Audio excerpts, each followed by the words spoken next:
Oke, selamat datang kembali di Rakyat Kapitalis episode ke-8 season kedua. Kali ini gue Farhan bersama Sigma dan dia akan membahas mengenai saham yang paling banyak dibeli asing sejak wabah COVID-19 itu merebak di Indonesia, yakni sekitar bulan Maret ya, awal Maret 2020, sorry.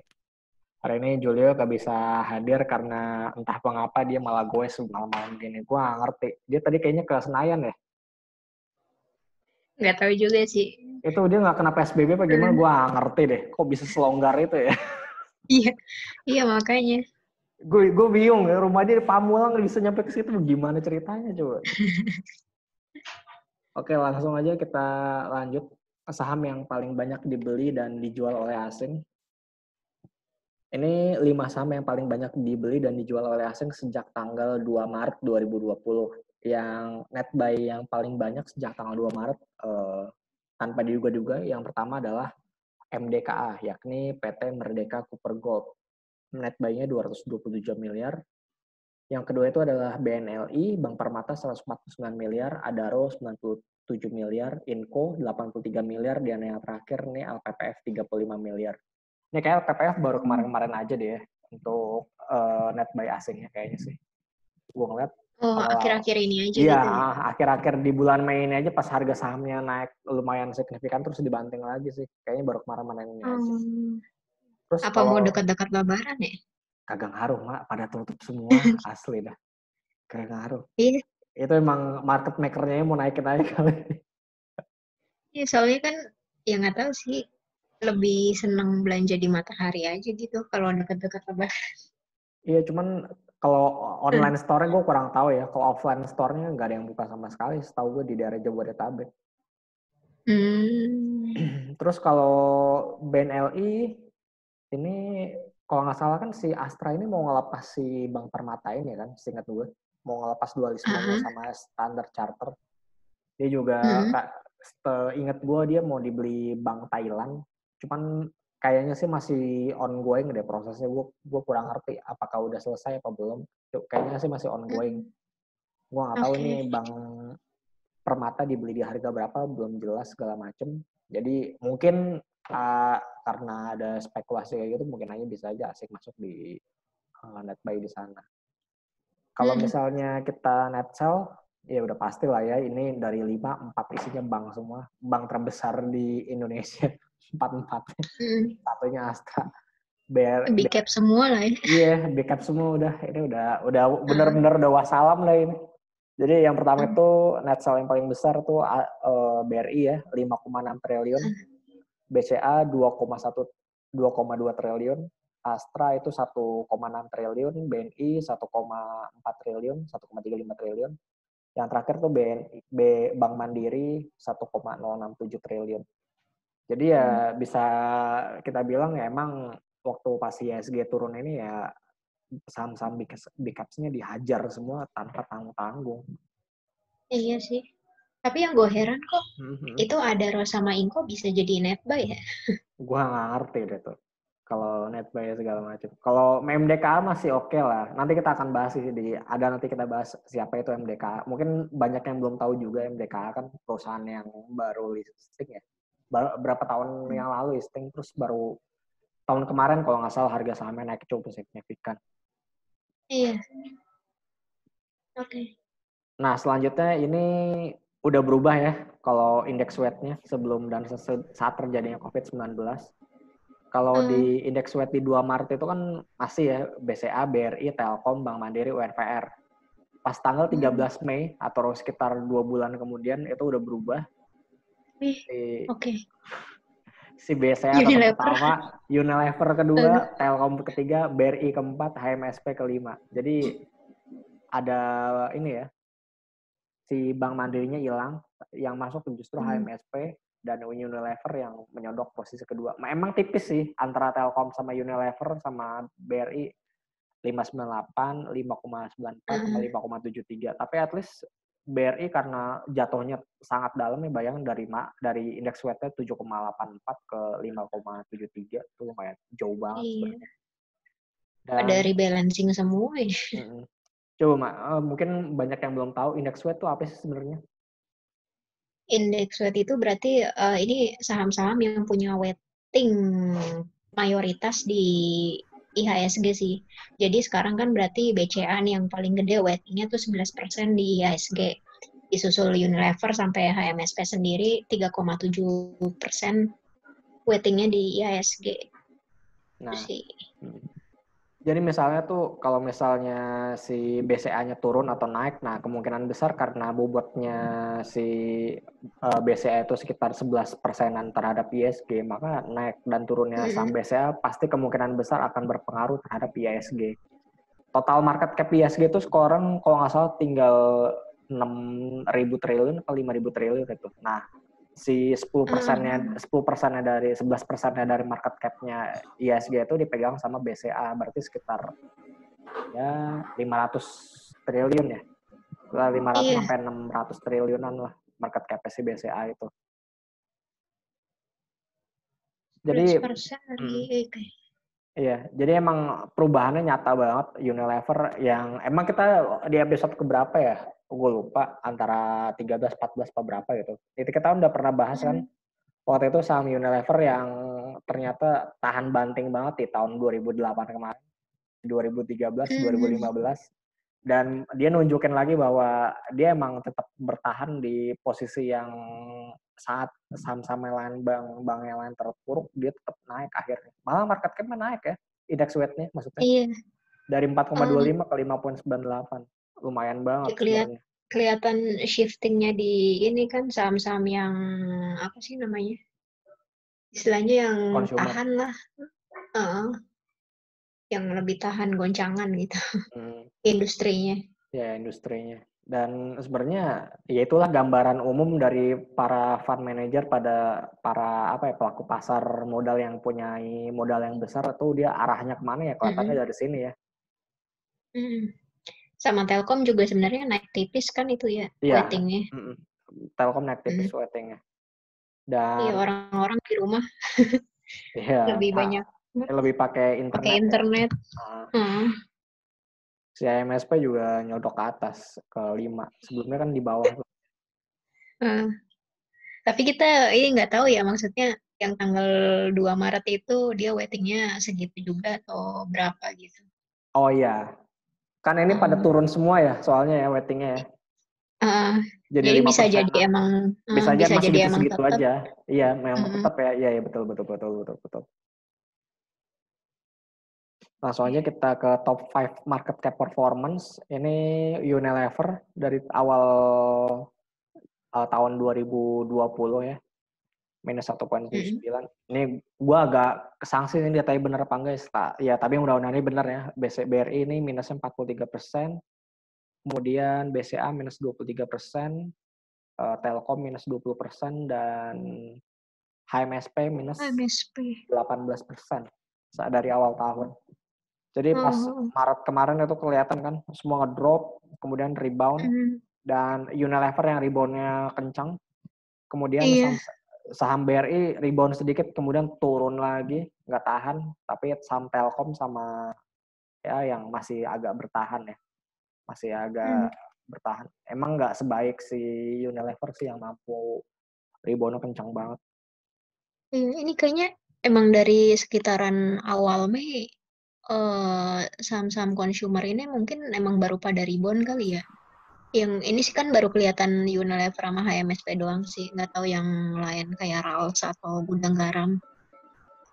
Kalau Ralphs gue nggak yakin sih. Kalau gudang garam oke Hmm. lah. Cuman yang saham consumer goods yang masih bisa itu kan Mayora Hmm. kan, Emior. Mayora ya. Iya. Jangan lupain saham itu deh. Kenapa tuh? Itu saham sebenarnya gede banget sebenarnya. Cuman karena kelihatannya nggak liquid aja, Hmm. jadi kelihatannya ya jarang ada di running trade atau segala macam. Tapi sebenarnya itu saham consumer goods yang lumayan oke loh sebenarnya kalau bisa I- perhatiin. iya sih. Ya produk-produknya juga ini kan Iya, produknya bukan masih sembarangan. eksis gitu. Iya, Hmm. bukan produk sembarangan. Maksudnya Torabika, Le Minerale, itu kan dari dia kan. Hmm. Le Minerale bahkan ngegoncang si Aqua. Oh, Aqua. iya, kalau kita lihat ya, Le Minerale itu ancaman yang besar banget sebenarnya. Iya benar-benar. Nah, langsung aja tadi kan kita bahas MDKA. Nah, MDKA itu siapa sih dan mengapa orang milihnya MDKA? Kalau kita lihat di sini, siapa MDKA? MDKA ini dimiliki oleh Saratoga Investama Sedaya yang punya Tower Bersama Group atau Tebik, dan MDKA ini juga dimiliki oleh Pak Garibaldi Thohir, kakaknya dari Pak Menteri BUMN Erick Thohir. Kemudian juga dimiliki oleh Provident Capital Partners, itu juga dia berinvestasi ke Gojek. Kalau kalian ingat-ingat, Pak Garibaldi Thohir ini adalah si CEO-nya Gojek, kalau nggak Iya, salah, ya kan? Jadi ya kalau nggak sebenarnya, salah ya. jadi emang ya masih satu keluarga lah sebenarnya Gojek. Hmm. Kemudian Pak Garibaldi ini juga mempunyai saham di Adaro Energy, saham batubara yang tadi udah kita bahas, salah satu yang dimasukin oleh asing yang dari tanggal 2 Maret kemarin.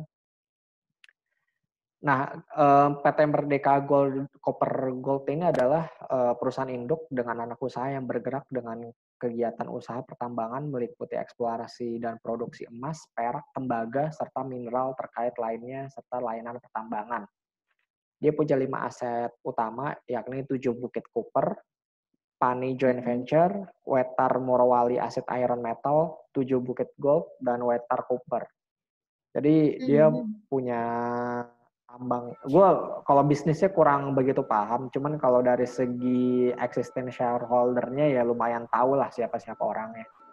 Kalau Saratoga siapa, kalau Provident kurang tahu, Pak Garibaldi jelas tahu, Adaro. Dan Saratoga ini juga selain berinvestasi di Tebik juga berinvestasi di ini juga ya, Adaro. Jadi Saratoga ini investasinya ada di 3, yakni di Tower Bersama atau Tebik, ada di Adaro, dan ada di Merdeka Cooper. Kemudian kalau kita lihat Dewan Komisarisnya MDKA ini ada Pak Edwin Surya, ada Pak Garibaldi Thohir, ada Pak Heri Sunaryadi, ada Pak Dohir Fairizi, dan ada Pak Budi Bowo Leksono. Yang paling familiar tentu Pak Edwin Suryajaya dan Pak Garibaldi Thohir. Pak Edwin Suryajaya ini juga merupakan, seingat gue, komisaris utama di Saratoga Investama dan salah satu komisaris di Adaro Energy. Setahu gue itu ya. Jadi tadi mau nambahin yang Provident itu kan dia perusahaan private equity, perusahaan investasi gitu kan. Basisnya di Singapura sih, berarti emang apa? Kenapa? Maksudnya dia emang ini kan emang dari luar gitu, bukan dari Indonesia. Tapi gue feeling gue nih Maya, ya, gue kan belum ngeliat nih si Provident ini ada ownership orang kitanya apa enggak. Gue feeling gue sih ada orang Indonesia di sana deh pastinya. Kemungkinan ya. Nggak mungkin tahu-tahu Provident ini ada di Tebik, itu nggak mungkin kayaknya deh. Soalnya kan Provident ini kan punya, ada Provident Agro, kalau kalian ingat kan. Kalau ini Provident Capitalnya kan. Nah iya, ini Provident Capitalnya kan. Kemungkinan besar Provident Agro dimiliki oleh Provident Capital Partners ini kan, kemungkinan besar kan. Mungkin. Iya, soalnya nggak mungkin dipakai nama. Yang PALM itu ya? Iya, nggak mungkin namanya sama tapi beda entitas tuh. Kayaknya agak nggak mungkin sih. Iya Kemungkinan sih, si Provident apalagi kebetulan. Provident Agro kemungkinan besar ya anak usahanya si Provident Capital Partners kemungkinan besar. Jadi kalau kita lihat pemegang sahamnya MDKA, ini ada Saratoga Investama 19,74%, Pak Garibaldi Thohir 8,95%. Yang unik ternyata ada Pemda Kabupaten Banyuwangi, ini megang 5,25%. Mungkin ini kali ya sebagai bagian dari shareholders-nya pemerintah masuk di sana kali ya. Mungkin harus ada. Kurang tahu juga sih. Iya, gue kurang tahu juga peraturannya kayak gimana. Kemudian Mitra Daya Mustika ini agak berbau-bau Mitra Pinastika Mustika. Apakah ada hubungannya? Gue kurang tahu. Bentar. Mitra Daya Mustika ya. Kalau misalnya ini ada hubungan sama MPMX, Mitra MPMX itu adalah Mitra Pinastika Mustika. Itu juga bagian dari Oh, grup Saratoga Investama, seingat gue sih gitu. iya, Bener ya? masuk. Bener nggak itu? Ntar mitra apa tadi? Mitra Daya Daya Mustika. Mustika ya. Selanjutnya ada PT Suwarna Arta Mandiri 7,17%, dan sisanya itu masyarakat atau publik 45,45%. Ya, kalian jangan lihat ini masyarakat memegang kendali perusahaan yang Merdeka Cooper ya, jangan dilihat seperti itu. Karena bisa aja ini Saratoga plus Pak Garibaldi plus ini Mitra di Mustika dan plus masyarakatnya, kita nggak pernah tahu di masyarakat ini ada siapa-siapa aja kan, karena ada yang lebih kurang dari 5% segala macam.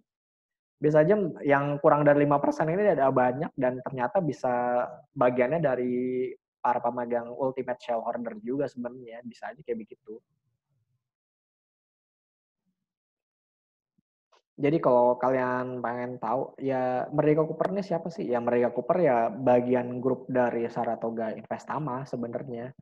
Dan Saratoga Investama itu perusahaan equity, private equity di Indonesia. Gua nggak tahu sih satu-satunya apa salah satu, tapi yang jelas Saratoga Investama Sedaya ini adalah salah satu perusahaan yang bisa oke banget dalam melihat suatu ya peluang investasi.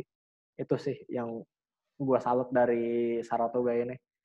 Ya meskipun ya kalian mau bilang ada bisnisnya, kok ini bisnisnya bukan energi bersih atau segala macam, ya itu lain lagi soal cerita sih. Tapi dari soal peluang menemukan investasi ini sangat bagus banget sebenarnya si Saratoga Investama Sedaya ini. Oke. Dan kenapa MDKA? Kalau kita lihat MDKA ini agak ini ya, agak berbanding lurus dengan harga emas pergerakannya. Karena pada saat harga emas sekarang udah naik 29%, ini dari bulan Juni 2019 ya sampai bulan Mei 2020. Ini harga MDKA sudah naik 48% dan harga emas naik 29%. Jadi bisa dibilang bahwa kenaikan harga emas seiring dengan kenaikan si harga MDKA. Bisa dibilang seperti itu. Iya Meskipun sih, tapi kayaknya harga emasnya lebih ini ya, lebih stabil gitu daripada ya lebih MDKA stabil yang lebih MDKA-nya, volatile. volatile. Pas ini kan harga emas sedikit ya, cuman si MDKA-nya turunnya luar biasa banyak, dari ini langsung turunnya nggak drop, tapi dia bisa rebound lagi emang, tapi turun lagi sih ujung-ujungnya. Jadi ya itu Gue malah nggak gimana? malah Gimana, nggak nemu ini ya, Mitra Daya Mustika nggak ketemu ini nih. nggak ketemu ya? Agak susah dicari nih kayaknya. Ya mungkin kita perlu lihat lagi nanti lah. Iya, kalau itu kayaknya mesti lihat ya laporan keuangan segala macam sih, mungkin baru ketemu. Iya. Jadi ya kalau kalian belum tahu Merdeka Cooper, ya inilah Merdeka Cooper. Kita hanya membahas dari sisi kepemilikan dan mengapa MDKA dipilih salah satunya oleh investor asing untuk berinvestasi di Indonesia, ya salah satunya karena itu. Karena harga emas pada saat seperti ini ya kemungkinan besar bisa naiknya lumayan signifikan, dan ini terbukti dari awal tahun naiknya lumayan sih. Kemudian kita lanjut ke market preview. Ini ada ISG, gimana nih komentarnya? Dia diem aja dari tadi. Dia gimana ISG? Ya ini mah sama aja nih. Gitu aja kan. Kayak ular aja gitu, kayak cacing lempeng. Sama lah, hari ini juga cuma di sekitaran 45-an kan ya. Sebenarnya hari ini agak bikin takut sih sama kemarin ya. Kenapa tuh? Sempat turunnya tuh sampai 1,5% apa segala macam. Cuman pas di akhir sesi dinaikin lagi. Di akhir sesi dinaikin lagi. Kayak apa ya? Kayak sengaja orang tuh kayak dibikin takut, tapi ujung-ujungnya dikasih harapan lagi sih.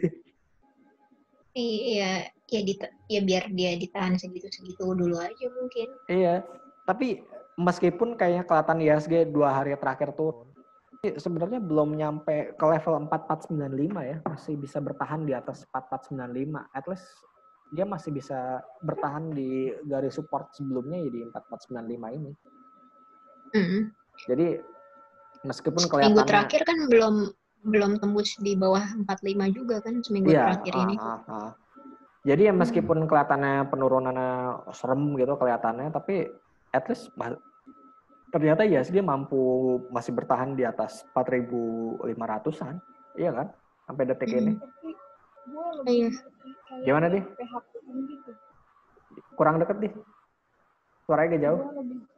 Gue lebih ngeri kayak dia kan sebenarnya closingnya agak lebih baik kan ya. Tapi gue tuh takutnya kayak PHP gitu loh, tiba-tiba langsung turun. Lo ngerinya dijatuhin Tapi lagi sebenarnya ya, Iya. seminggu terakhir ini net sale-nya juga masih 3 triliun loh. Masih 3 triliun ya? Iya. Malah hari ini tuh 800 bio net sale asing. Lumayan ya sebenarnya ya. Iya, seminggu 3 bio kan lumayan. Iya, jadi 3 T. Iya 3 triliun, bukan 3 miliar. 3 triliun.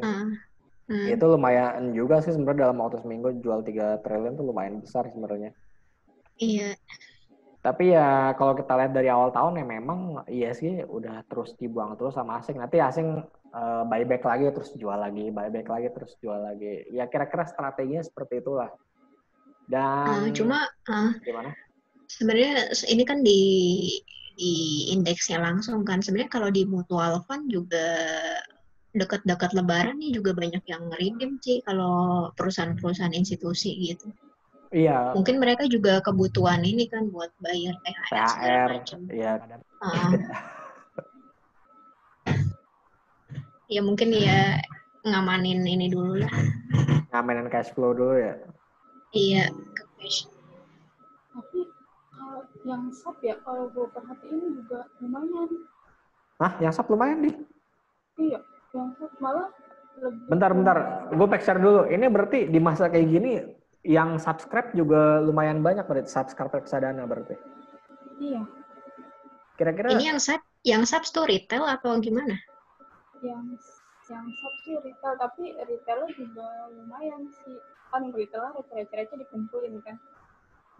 Iya sih, emang lebih ke institusi sih yang redeem. Kalau institusi itu, kalau gue perhatiin ya, dia redeemnya itu lebih ke bulan April. Bentar deh, si retail ini dia nge-subscribe reksadana atau masuk investasi di reksadana? Ini reksadana apa nih jenisnya? Reksadana money market sama fixed income. Apa? Sorry? Money market sama fixed income. Money market sama fixed income. Money market sama fixed iya income. Iya sih, ya? emang lebih safe sih. Kalau money market kan pasti, maksudnya kan ada return terus kan, apalagi kalau misal fixed income-nya lebih kayak ke government bond kan, lumayan lah ya. Lebih safe sih, lebih safe.